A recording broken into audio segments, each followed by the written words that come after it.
Vous êtes bien sur Europe 1 et cela fait 3 semaines donc que pour conjurer une actualité bien morose, on peut se tourner vers le foot, l'Euro, la finale dans 8 jours, des matchs parfois termes mais toujours de l'émotion, des aventures inattendues voire explosives comme hier soir encore les Gallois, comme il y a quelques jours ces Islandais volcaniques qui ont terrassé les Anglais. Bonjour Pascal Boniface. Bonjour Winnie Bouchard. On a l'impression toujours de mythes et de légendes et aujourd'hui j'interroge à la fois le spécialiste du foot et de la géopolitique car les deux s'entrechoquent finalement dans ces grandes compétitions. On a compris encore l'intensité d'un match hier soir avec cette surprise des Gallois. C'est ça l'Euro, c'est l'inattendu, c'est l'exploit. C'est aussi le football des nations, effectivement. Le résultat n'est pas acquis à l'avance et chaque compétition, Coupe du Monde, Coupe d'Europe ou même Coupe de l'Amérique latine, comme on l'a vu encore il y a quelques jours, peut réserver des surprises. Il peut y avoir des tableaux, mais ce n'est jamais vraiment la finale prévue à laquelle on assiste. Et à chaque moment, il y a effectivement le petit qui l'emporte contre le grand, l'inattendu qui l'emporte contre celui qu'on attendait.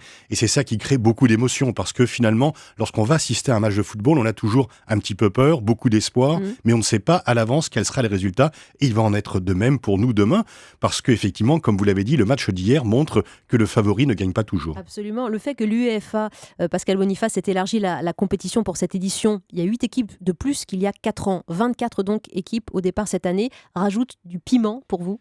Ça rajoute du piment parce que ça fait des équipes qu'on n'est pas habitué à voir, comme notamment l'Islande et le Pays de Galles, qui normalement ne participent pas au championnat d'Europe. Donc là, ils ont eu leur chance et ils montrent qu'ils la saisissent. Lorsque la France avait organisé la dernière championnat d'Europe des nations, en 84, il n'y avait que 8 équipes qui participaient. Donc on voit bien le changement, effectivement. Ça s'élargit au fur et à mesure. Et puis là, avec 24 équipes, on a une grande variété de couleurs, de maillots, d'équipes, de profils, et donc également un beau lot de surprises. Avec des réflexes inattendus et qui sont proches de la politique ou de la géopolitique. Exemple, la demande de maillots de foot islandais explose en Écosse. L'Écosse qui est visiblement ravie de l'élimination des Anglais, qui a choisi son équipe et pas simplement pour lutter contre le double Brexit, Pascal Boniface. Non, parce que vous savez que le but des Écossais, c'est toujours de voir l'Angleterre perdre. Le premier match international de l'histoire était en Angleterre-Écosse. Et il a été question parfois de fusionner les équipes écossaises, irlandaises, galloises pour qu'ils aient de meilleurs résultats, parce qu'ils ne brillent pas généralement dans les compétitions, sauf à la Coupe du Monde organisée à la maison.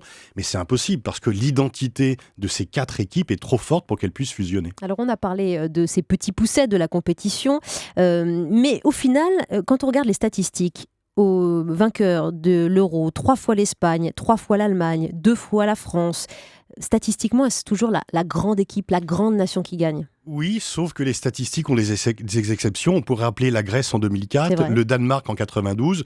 Donc effectivement, à la fin, il y a toujours un lot de 4 ou 5 nations qui arrivent à emporter la compétition et ça se répartit entre elles. Mais finalement, il y a toujours également l'équipe qu'on n'attend pas. Et 2 fois dans l'histoire de cette compétition, dans l'histoire moderne de cette compétition, une équipe inattendue, pour le Danemark encore plus en 92, qui n'était pas qualifiée.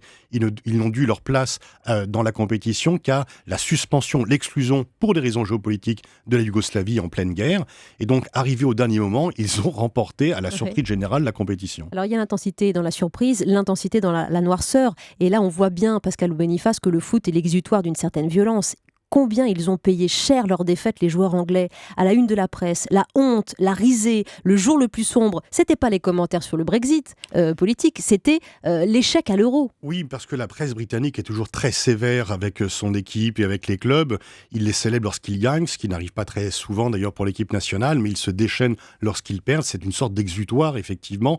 Mais on sait très bien qu'en sport, la roche tarpéienne est près du Capitole et qu'on brûle très vite ce que l'on a adoré. Comment vous expliquez que l'on vibre toujours autant devant un match de foot, même quand on n'est pas fanat, on se laisse happer par ces histoires? Regardez l'émotion dans les rues de Paris. On a vu des milliers de personnes avec des maillots de leur équipe nationale, des gens qui ont célébré, qui ont commémoré. Effectivement, c'est d'une part parce que c'est un sport collectif, que c'est un sport qui est facile à comprendre et que effectivement le résultat n'est pas connu. Et puis contrairement au basket, les buts sont rares et donc effectivement ça crée une tension supplémentaire. Alors que dans les sports où il y a beaucoup plus de buts ou de points comme au volleyball, cette tension existe moins. Demain 21h, la France accueille l'Islande. On n'aura jamais autant parlé de ces Vikings et c'est pas fini.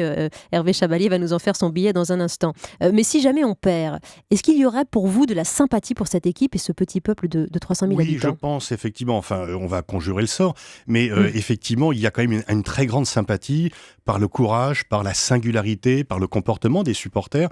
Vous avez quand même 10% du pays qui est venu suivre cela. Bon, le président de la République qui dit qu'il va nager dans la mer mer et nager dans la mer en Islande, c'est quand même un peuple de sportifs, quoi. Ouais. Et donc, effectivement, ils attirent la sympathie, même si je pense quand même que les Français préfèrent avoir de la sympathie pour les perdants que pour les vainqueurs. Oui, ça fait partie de l'histoire aussi, l'histoire des supporters. Vous avez parlé des Islandais, les Irlandais étaient aussi formidables, les Gallois également hier soir, ça fait aussi partie du jeu. Oui, effectivement, parce que le spectacle est également dans les tribunes. Mm. Lorsqu'on entend tout un peuple chanter, comme on a vu les Irlandais, plus le comportement dehors du terrain, mais c'est vrai, on vibre dans un stade, il y a vraiment une ambiance de feu.